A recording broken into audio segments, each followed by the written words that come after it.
What's up, everybody? New year, same sponsors. We're talking about Elite Sports, the only apparel company that's got our merch squaring around. We're talking about ELETE sports.com. They got everything from squaring around. They also sponsor their own athletes. So if you're trying to get some custom merch for your family, you're looking for a good gift, shop EliteSports.com. Use code SQUARE at checkout to get a nice discount. Tell them the Square Boy sent you. What's up, man? Should you stop our collection too if you're trying to get like a squaring around hoodie, jacket, sweater, hat. We got all that. EliteSports.com. Use code SQUARE. Guys, it finally happened. Texas State and home field. Explosions. This has been 3 long years in the making. You know them. You love them. One of the best names in college football and athletic apparel out there. Home field. Use code SQUARE at checkout. Hey, we finally can benefit from this partnership. Make sure to show some love to home field. Tell them the Square Boy sent you. Use code SQUARE at checkout. You get 15% off your first order. And by the way, you get 10% off every other order after that. Use code SQUARE at checkout. Tell them the Square Boy sent you. Peace, love, thank you lots. Tired of winning the tailgate but losing the games? We can't help that. But we can tell you what the hell is up with each team and what's going on across sunny San Marcos. Texas State fans, get on your feet. You're listening to Squaring Around with Jacob Rodriguez and Andrew Zimmel.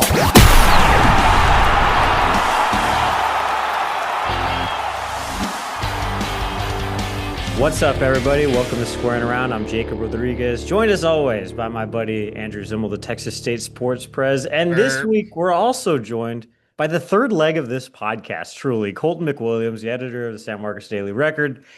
Guys, it's that time of year again. And I'm not talking about the holidays. I'm talking about, for whatever reason, one of the last games of the year really meaning everything for the Bobcats. 3 years ago, it was like that Georgia Southern game where we really couldn't catch a break. And then Brian Holloway just became that guy and he won us that game himself. The year after that, we kept losing like 2 in a row, then winning 2 in a row. And then we finally got bowl eligibility again to head back to the First Responders Bowl. And this year, in year 3 of the G.J. Kinney era, the Texas State Bobcats are fighting with every bone in their body for bowl eligibility when South Alabama comes to UFCU Stadium. So before we got on the podcast, I was going over with Jacob, and I said, this is the most important game since November 27th of 2022, which would be 3 years ago, which is when Spavital got fired. He immediately threw in my face, "You son of a you don't think the First Responders Bowl matters?" And I do. I agree. The First Responder Bowl matters. The first bowl win matters. But I think that if they lose this game this weekend, there's going to be a lot of people very upset. Boosters, fans, players, coaches probably as well, that are going to be very upset that this team has regressed to the point of missing a bowl game after going the last 2 years. We set all of that up to now set Colton McWilliams up, who, full disclosure, is running on empty. No monster in this monster's belly. Colton, South Alabama, thoughts? I mean, it's kind of funny, the past 2 games against South Alabama, they've always kind of meant something, a lot more. I mean, the first year of Kenny, that last game against South Alabama, it was where they're did they really, it was almost like they needed that 7th win to just kind of get away from being 6-6 and all of that stuff. The win against South Alabama last year was going into the game was like, okay, can they finally turn the ship around? And now we're going into this year's South Alabama game. Now it's riding on, did the Bobcats go bowling or did the Bobcats stay put? So it's kind of funny, like how, these past 3 years, the South Alabama game has had a lot more interest than I think in years past. But no, I agree. I think obviously this is a must-win situation, not only because you want to be playing for a bowl game, but also I've always been under the belief, moving to the Pac-12, you need to be going into that conference with as much momentum as possible. So if you go to a bowl game, you get the win against Alabama, you go to the bowl game, you're in a lot better place going into the Pac-12 than you are like being 5-7, and you're just kind of ho hum. We're going to this like new conference, and essentially like kind of this new era of Texas State athletics. By the way, Sling TV, this is where you could get your ad right here as we talk Pac-12. Just saying, you guys are really missing out on a sweet, sweet ad deal. I forgot that in 2021, Brady McBride also led the Bobcats in a 4 overtime dub. Loss. Or no, he won that game. Yeah, Really? they won that game. Yes, they won that game. Yeah. I'm surprised that wasn't like the first thing out of your mouth. You're usually just chock full of Brady McBride stats, Andrew. I'll tell you, I love Brady. Brady has taken a couple steps backwards for me in the old Brady rankings. Is that just because of his TikTok post? The TikTok posts are really tough, my guy. We are making baby back ribs tonight. Took off the membrane already. About to put mustard as the binder. What about your shirt? Oh, my shirt. Texas barbecue. Girlfriend's from Kansas City. Obviously, I'm from Texas. So we're doing a mix of both tonight. Okay. Like, I'm not cool by any means. Nobody would ever confuse me for a cool individual. Who, brother? I'm gonna zag because you and me. I mean, Colton is hashtag put up. He's got a girl. Brady's making moves.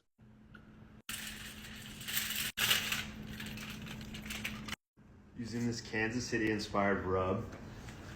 Girlfriend doesn't think that I'll be able to cook them in the oven, but that's all we got to work with. So only cooked these one time before in my life, and they were good. So wish me luck.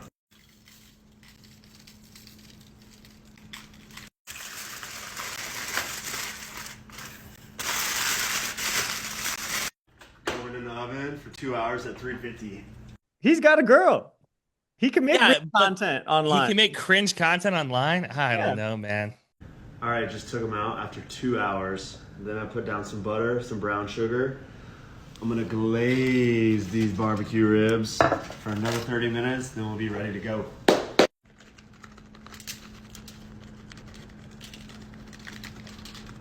Just pulled them out. Tell me how they look. Fire, huh? Fire. Because they can tell you. Comments, bro. This is the final product. Girlfriend said not to mention anything about her doubting me. She's still doubting me. Now it's time to test it, see what she thinks. But I think I did it again. She loves them. She loves them. Oh my God, she loves them. W. Look, I am the Charlie of this podcast, so I'll just say I'm gonna be in my UFC ring. I'm gonna get ready. I'm gonna get those Smurfs in looking like Al Qaeda members. Put the clip in here, Jacob. Put the clip right here. I like the direction you're going in, but I think we need to channel this energy into something more constructive. Like what? How about a cool training montage?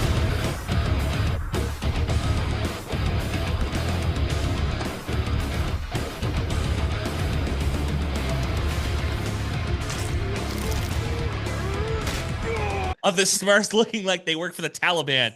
No, it's just good. It's a good time. We love him. But yeah, no, I forgot about that 4 overtime win. I've really closed off the last couple of years of Texas State football. I try to just focus 1 week at a time. I can't think too far ahead. I mean, this is more thinking backwards, but but that too. Yeah. Tell him, Colton. Tell him. Like I said, I got ask you, Colton, today. I am running on empty right now. I want to ask you, Cole, because I hashtag gave up on this team about 4 weeks ago. Had to fire up the newsletter just last week when we started winning. There was a shot to have a postseason for us. Andrew is in Milwaukee, so it's kind of easy to ignore this team after a while. No.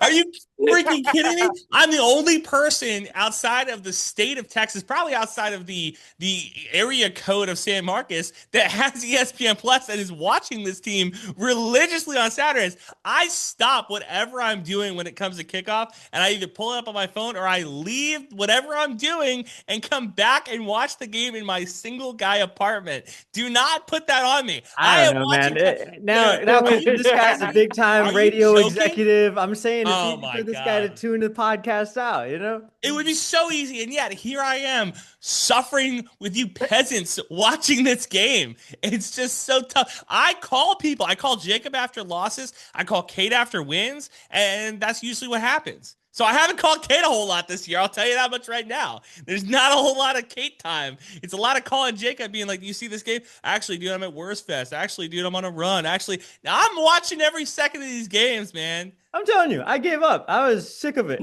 That Arkansas State loss made me sick to my stomach. Colton, as a person who's actually been paid to watch this team, whose livelihood depends on everything, what are the vibes like in San Marcos right now? Hell of a whole lot better than what they were after, that Louisiana game. I mean, obviously the big difference with this team has obviously been the defense. I mean, after giving up, I swear, like 40 points in those in 4 consecutive games, they finally made a switch. Like I said, it looks like they made a switch in scheme. I don't know if they've just decided like, hey, let's put in a whole lot of new players in, but whatever switch they made on defense is obviously working because, against Southern Miss, they only allow 14 points. Against ULM, they only allow 14 points, including a first half shutout. Jobs are on stake. Jobs are on the line, I know, Colton. Yeah. That's what it is. A job's on the line, or has hashtag movement already happened and we're just saving face as a program to let everybody go out on their merry way? You know what I'm saying? I can all but guarantee you right now. Ready? This is the Zimmel's guarantee.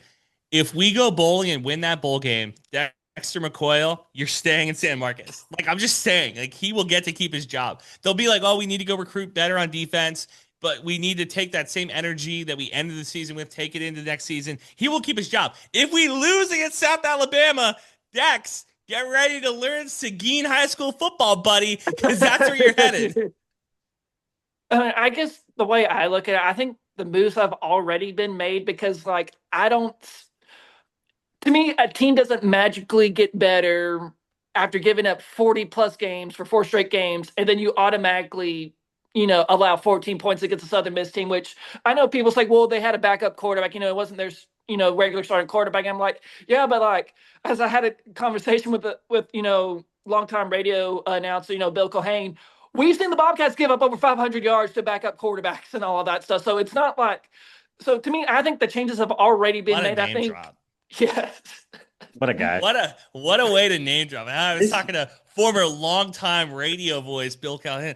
Good. Shout out to Colton. Good. This stuff. is like this team, watching this team succeed right at the end, or like managing to get their life together, is like being with a partner who continuously tells you, I'm gonna get it going. I'm gonna get my life in order. I will finally change. Like, just give exactly. me one more I'm gonna finally change. And now they have. So now it's like, what do? Do you look back at all these transgressions and go, yes. All right.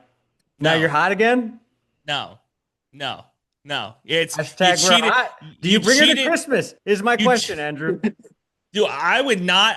This is the funniest thing in the world. I actually, true story. I was talking to a coworker the other day, and they said it's probably for the best that you don't see your family. And before they talked about like your job, they were talking about like your team is so bad. Like Texas State is so bad. How could you talk to your family about this team?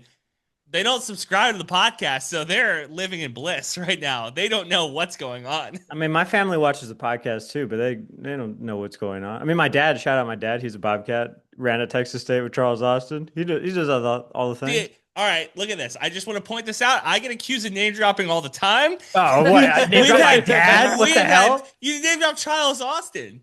Friend of the podcast. He was on the show, baby. I just love. We haven't had Bill on the show. He's too big for us. This is like watching my 2 sons grow up. Like, this is so great. The Zimmel is just flowing through your bodies. I have to name drop individuals who I was talking to. I was, behind the scenes. I have Charles Austin's number, bro. I scrolled. I put him as the GOAT, and I was like, who the fuck is this? It's Charles Austin. I totally forgot I put it as that in my phone. So funny. If you called him, do you think he'd pick up? We haven't played that game in a minute. We haven't played that game. Let's call a Texas State legend and see if they pick up the phone. I think I'm 0 for 7. Can I censor this? There's no way I'm gonna be able to. Oh wait, here we go. Put a big post-it note. Charles Austin. That's crazy. Yeah. Good for him. Yeah, no. So Yeah, it's But I think going back to to the football, but like I personally think they've already made the defensive changes they needed. I don't think Kenny's going to outright say it because like he's never been the person that's going to throw people under the bus. He's not like a Mike Gundy or a Hugh Yeah. Freeze that's just going to come out there and be like, yeah, this guy sucks. Like this is the reason why Kenny's Well, always been good. Like he always takes responsibility and all of that stuff. But I think at that halftime of that Louisiana game, I think someone made the decision. All right, we've had enough. Like we're gonna make a change here now. And I think since halftime of the Louisiana game, this is where the defense has really picked up, and that's what this is kind of what convinced me the changes have already been made. And I think no matter what the result of the South Alabama game is, I think my personal belief, and this isn't just me, this isn't just me reporting. I don't want to, this to get at, think like, oh yeah, Colton said this, so it has to be true. This is like what I think. I think the changes have already been made, and I think no matter what the result of that South Alabama game is going to be, they're still going to make a change on defense. I think in the era that we live in, right? News travels fast. We saw the coaching carousel thing. Congratulations, Eric Morris. You finally made it out of is that hell. what we're going to talk about? Finally made it out of the hell that is UNT. Andrew had a great tweet the other day. Is this a 3D chess move from GJ Kinney? Operation We Suck for about 5 weeks, really? And then GJ gets to keep his job. It is miraculous, I'll tell you, that this offense is so good that it could bail out probably the worst defense the Sun Belt has seen in probably the last 3 years. Crazy. So I want to ask you this question, Colton. We talked to our friend Scott, and he said that offensive coaches just don't win in the Sun Belt. Like historically speaking, if you're an offensive minded coach, you're not going to win in the Sun Belt. Do you agree with that take? I was kind of, because like it always felt like in the Sun Belt you've always had to play really good defense. I mean, I think really the best offensive innovative coaches you really talk about are the run. Oh my gosh, if I can get their names right, but Gus Malzahn, Hugh Freeze, Brian Harsin. When they all did like one and done years at Arkansas State. I mean, that's probably the closest you can point to. Like, oh yeah, maybe offensive innovation. Having a really good offense can win you a Sun Belt title. But I do agree with Scott. Is like the Sun Belt's never really been like an offensive league. It's always been a hard-nosed defensive league. I mean, when you look at Troy, when Troy was on their heater, it was all about the defense. Like their defense was the one that was really with what really elevated them to winning those conference championships. I mean, this year it's James Madison. I mean, like it's their defense that's been pushing them and being able to kind of keep them in these games. And my copium is that I'm happy that the defense is the thing that's struggling for Texas State. Oh, yeah, because if it was the offense, I'd be like, oh man, did GJ paid him all this money and the offense is struggling? It's like, okay, no, the defense is struggling. That's honestly, kind of with par for the course. With the departure of Mac Leftwich, you would assume that if any unit was going to take maybe a step back, it was going to be the offense. It wasn't going to be as exotic. It wasn't going to be as like pass heavy and aggressive. And maybe there was some of that this year, but really it was the defense. Who knew? Hashtag maybe we are like that. I don't know. Yeah, and like the crazy part is like people forget like Texas State lost their leading passer, leading rusher, and leading like the top 3 wide receivers from last year. And like when you look at this year, it's like it's business as usual. So like it's never been about the offense. Like the offense has literally picked up where they left off last year. We're just brand new players who have just been in the system. It's always I would argue that we added somebody, the hardest working man in football, Bo Sparks. Like Bo Sparks did not work this hard 24 months ago. Now he's like the hardest working guy. Dude, I thought you were going to say Lincoln Perry for a moment, which would have made my day, Andrew. But but okay, but Bo Sparks works. Well, Bo Sparks, right? He's the first Bobcat since like 2010 to surpass 1,000 yards. 1,000 yards, yeah. Oh yeah, something like that. I didn't even know he had 1,000 yards like that. That's how tuned out I was. How many big ass games did he have? That's crazy. Yeah, like Bo's like one of the more consistent like and the other wild stories, like Chris Don Jr. is also having a really good year too. Like at the end of the season, both Bo and Chris are going to have like top 10 like single season receiving yards, like in the most receiving yards in the single season. They're going to be like top 10, which is really like it's just really crazy like how this offense operates. And I think that's why like Kenny's going to get a lot of leeway because like he knows offense. Like his offenses have clearly like haven't taken a step back, and it's everyone like points to the defense, because if the defense was just a smidge better, I don't think you're looking at potentially like a 10-win team. You would have lost to Arizona State, and you would have lost to JMU. Yeah. Like all these other losses are inexcusable. And that's why these empty stats that Chris John Jr. and Bo Sparks put up, all those, I would be curious to see how many of those yards come in the fourth quarter when it's like, hey, we cannot punt. The second half, we cannot punt the ball. We have to score on every possession. I'd be curious to see how many yards come off of like 3rd and 7 type of plays. Yeah, if this team just didn't have to score like 45 points a game to win, might not have 1,000-yard seasons for Chris. Shout out Chris too for working his way back from injury. He missed like 2 games or something like that too. Mm-hmm.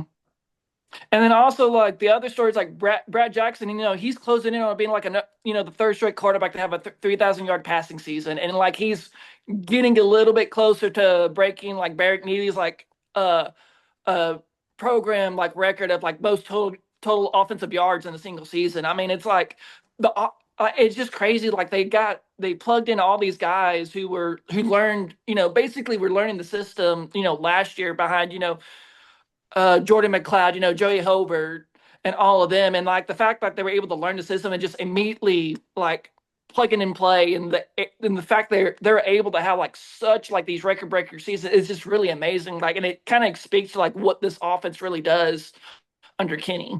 After the game on Saturday, GJ Kenny was like, Brad Jackson is going to be the most important player to ever play at Texas State. Do you guys agree, disagree? What are your thoughts, Andrew Zimmel? I know you got some.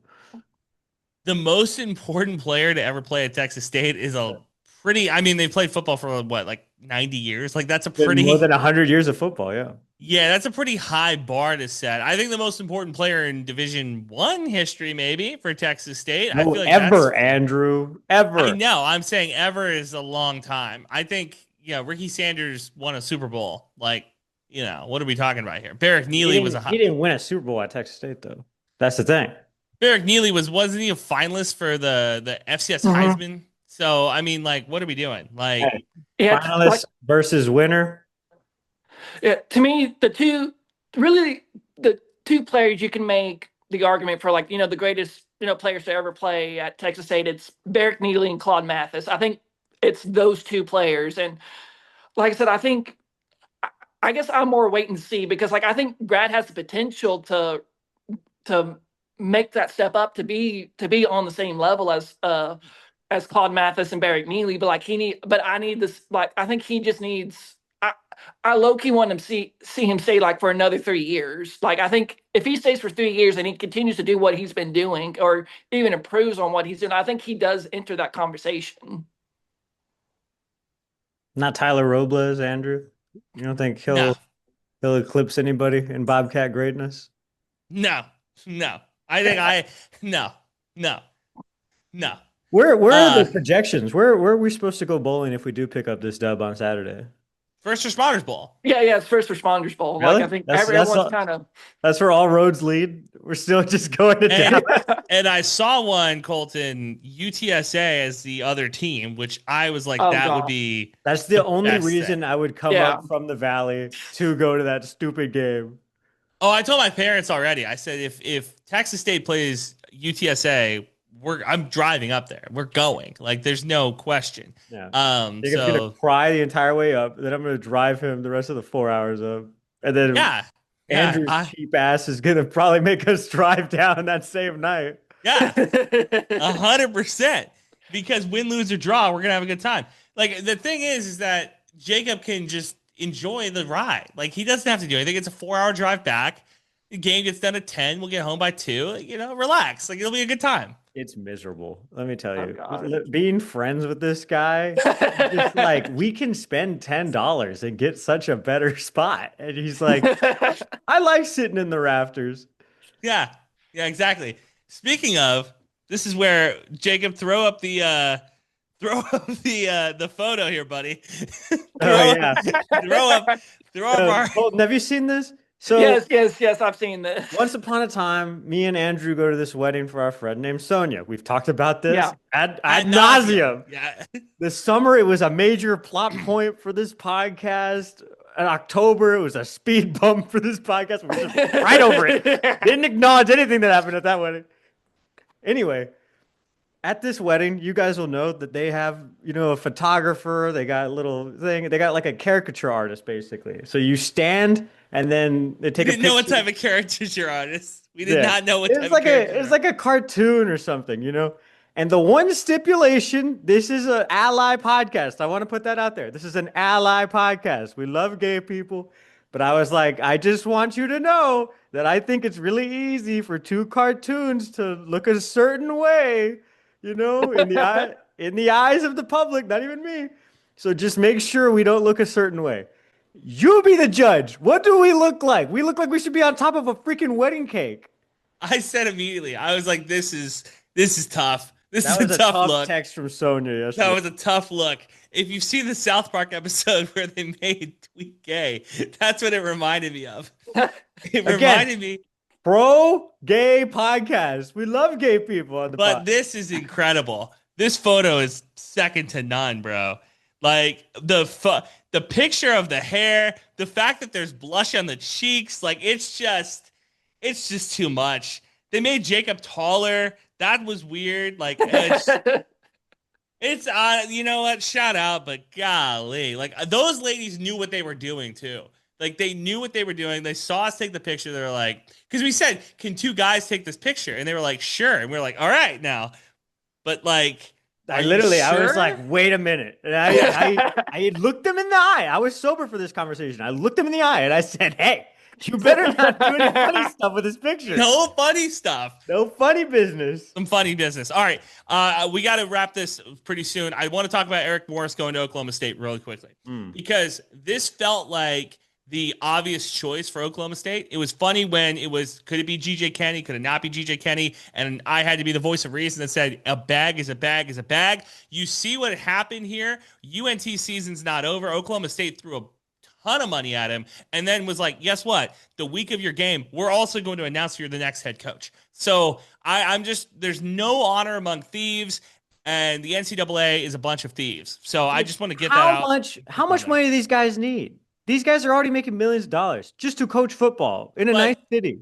But now it's not even that, Jacob. It's the fact that like this could be my retirement plan. I could retire at age 45, never work again thanks to these buyouts. You put $1 million in the bank, it accrues $100,000 of interest. That's it. That's all you need. You're good. I mean, look, Brian Kelly's complaining he can't get a job again, and it's like, oh, dude, boo-hoo. got a My 53 steak is too juicy. My lobster's too buttery. Dude, I don't have any sympathy for these guys. I'm just saying. I'm Zero just sympathy. I've never seen a former head coach homeless on the street. By the way, Brian Kelly, Jimbo Fisher, and Ed Orgeron, all more unhireable than Art Briles. Just want to put that out there. Art Briles, head coach. None of those coaches have a job. Insane. Kind of gives you an idea. Our beloved basketball team, by the way, I just want to put this out there. The only person who has stock in this team. And let me tell you, boys, it's paying off.